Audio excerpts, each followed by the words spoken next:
Take a moment and imagine someone who is pregnant. What do they look like?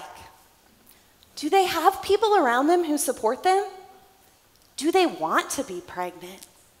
Typically, people imagine a cisgender woman, someone born with a uterus, a vagina, a vulva, who grows up to identify as a woman, a cisgender woman, in her 20s or 30s with a cisgender male spouse.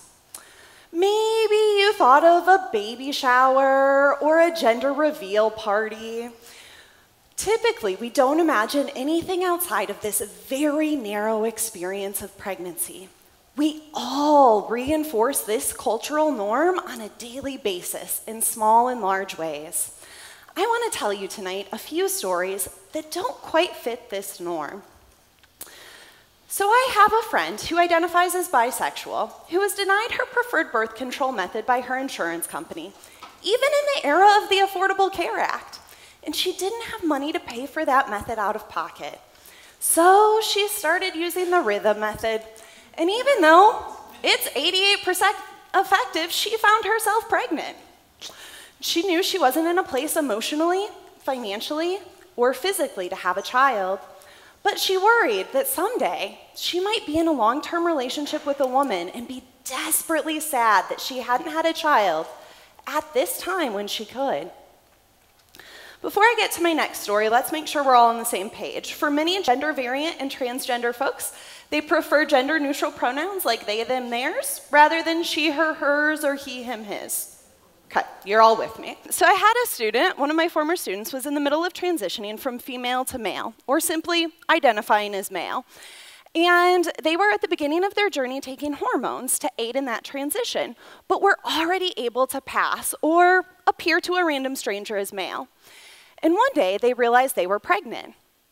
And they were worried on so many different levels about how to tell the important people in their life, like their partner, their family, their friends, about if they continued that pregnancy, would the media grab a hold of the story? Would those hormones affect the fetal development?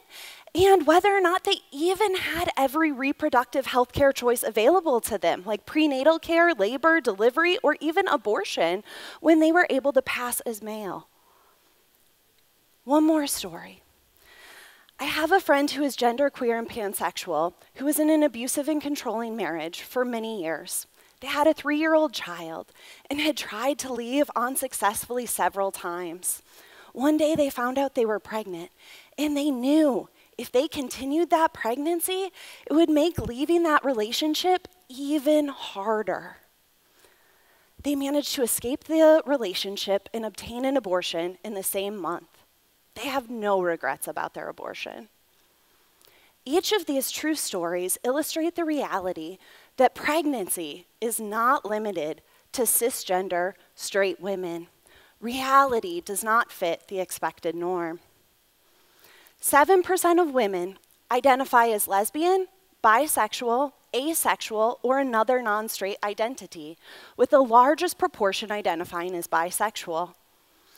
1 in every 250 Americans identifies as transgender or gender variant.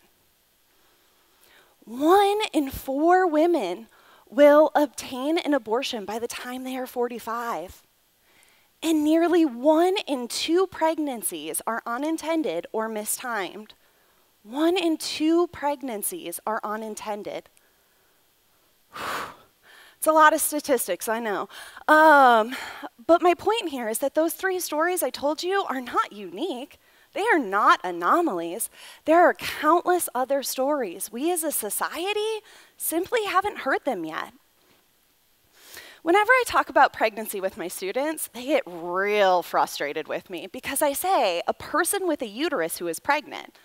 I never say a pregnant woman. They do not appreciate being reminded that they're thinking about pregnancy in the LGBTQ+ community is limited.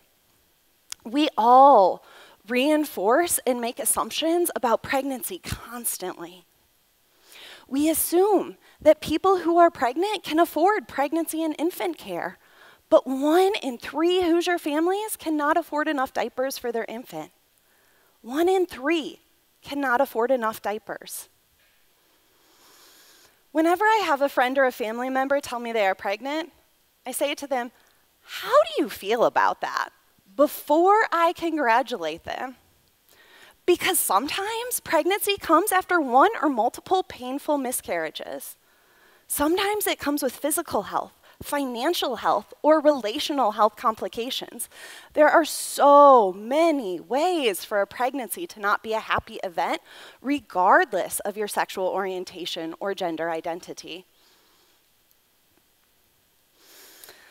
We assume that the LGBTQ plus community experiences parenthood through pregnancy or surrogacy. Adoption or surrogacy, not pregnancy, and particularly not unintended pregnancy. And right now, we have a national debate going on about fostering rights and adoption rights for LGBTQ plus folks. So what can you do? Stop thinking about pregnancy as a women's issue. Stop thinking that the LGBTQ plus community has every issue solved because same-sex marriage is legal. Take time to think about LGBTQ plus issues and pregnancy more broadly. And for every person who tells you they are pregnant, do not assume you know their emotional state because of that pregnancy. On behalf of everyone who doesn't fit the norm, thank you.